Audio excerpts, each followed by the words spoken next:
Las palabras más apropiadas para dar título a una película cuyo argumento estuviera basado en la trayectoria del motor diésel durante la última década serían evolución y revolución.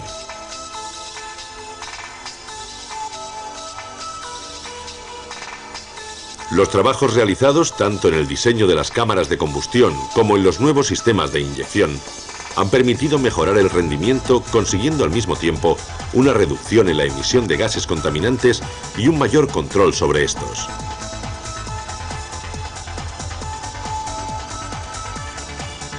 La diferenciación entre los motores diésel viene determinada fundamentalmente por la forma en cómo se realiza la inyección de combustible.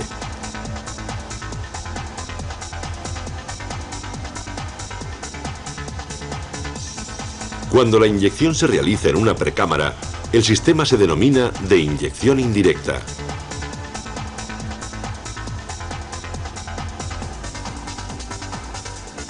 Y si el combustible es inyectado en la cámara de combustión, se denomina de inyección directa.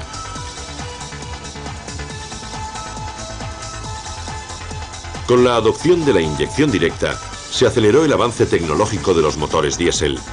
Aunque si bien este sistema no era una novedad, sí presentaba algunos inconvenientes como vibraciones y exceso de ruido de combustión, que hacían que su utilización estuviese destinada principalmente a vehículos de transporte o maquinarias. Uno de los elementos clave del motor diésel es la bomba inyectora.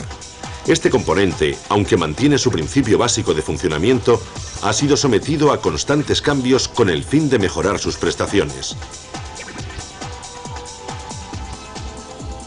Actualmente, la gran mayoría cuenta ya con la ayuda de la gestión electrónica.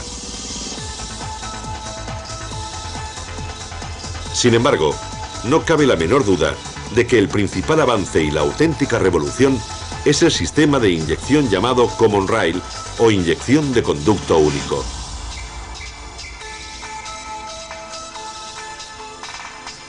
El principio de funcionamiento de este sistema de inyección no tiene nada que ver con la bomba convencional y sin embargo tiene una gran similitud con los sistemas de inyección electrónica empleados en los motores de gasolina, debido a que en ambos casos los inyectores reciben el combustible a través de un conducto común y son accionados eléctricamente a través de la unidad de control.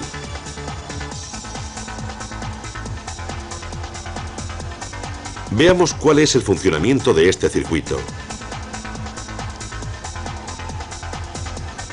El combustible almacenado en el depósito es aspirado por una bomba eléctrica y enviado hasta el filtro principal.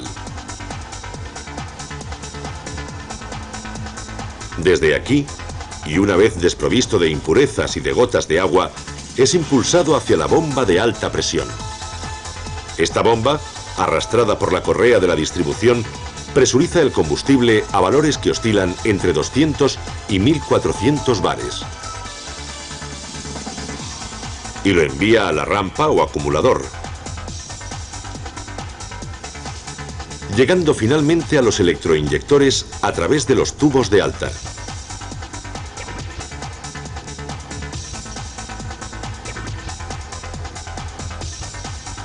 El combustible sobrante es canalizado hasta un refrigerador donde se reducirá la temperatura absorbida como consecuencia de la elevada presión, retornando desde aquí al depósito y quedando listo para iniciar de nuevo el recorrido. Para facilitar el estudio de este sistema, vamos a dividir el circuito en tres partes. Circuito de cebado o de baja presión.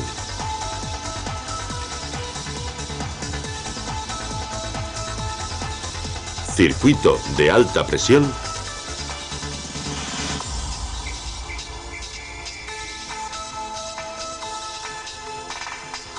Y circuito de retorno.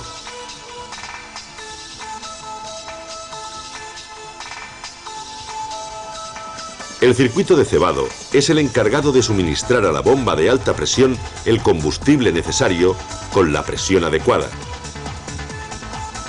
Está formado por la bomba eléctrica y el filtro.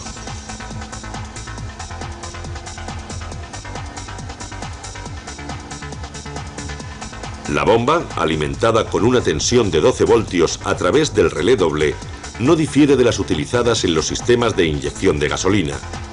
Generalmente son de tipo volumétricas de rodillos, ubicando en su interior las válvulas, tanto de retención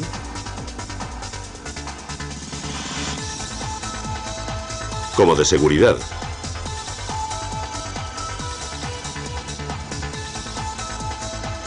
El filtro, además de las funciones de filtrado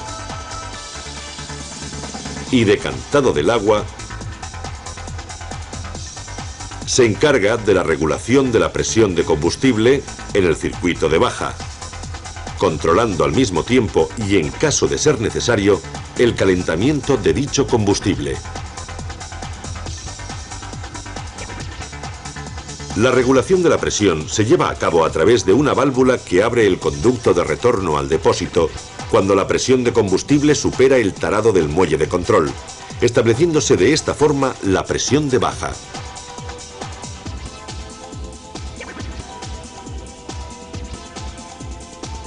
El control de calentamiento del combustible lo realiza un elemento termostático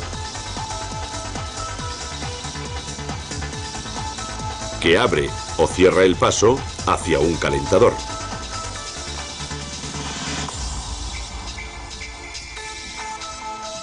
De esta forma, cuando la temperatura del combustible es inferior a 10 grados, una lámina bimetálica se deforma para desviar el combustible hacia el calentador.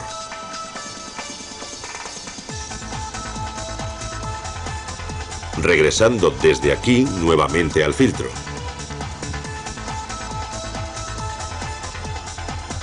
Si la temperatura del combustible se encuentra entre 10 y 20 grados, la deformación de la lámina bimetálica es parcial,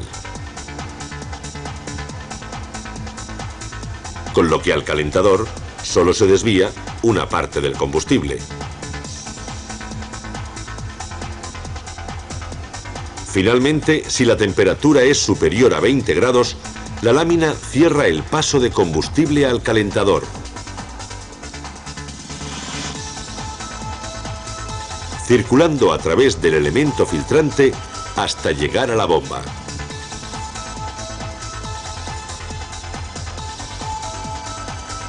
El circuito de alta presión comienza en la bomba, siendo esta precisamente la encargada de suministrar el caudal y la presión necesaria para el correcto funcionamiento del motor.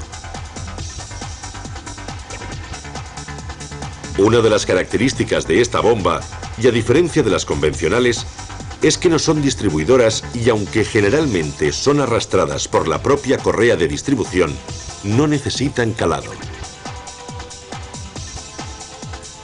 En la parte exterior podemos ver la entrada de combustible procedente del filtro, la salida de alta presión hacia la rampa,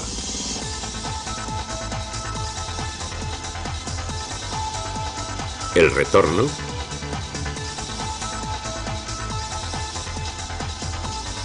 la válvula de desactivación del tercer pistón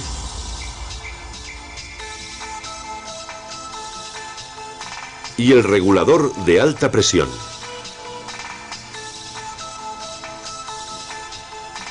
En el interior, una excéntrica solidaria al eje de la bomba acciona a 3 grupos de presión, formado cada uno de ellos por un pistón, la válvula de admisión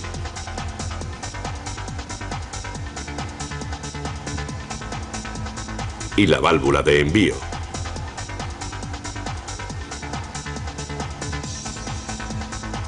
Cuando el motor empieza a girar, a través de la correa de distribución transmite el giro a la excéntrica y esta, a su vez, provoca el movimiento alternativo de los pistones. En la carrera descendente, el combustible entra al cilindro a través de la válvula de admisión.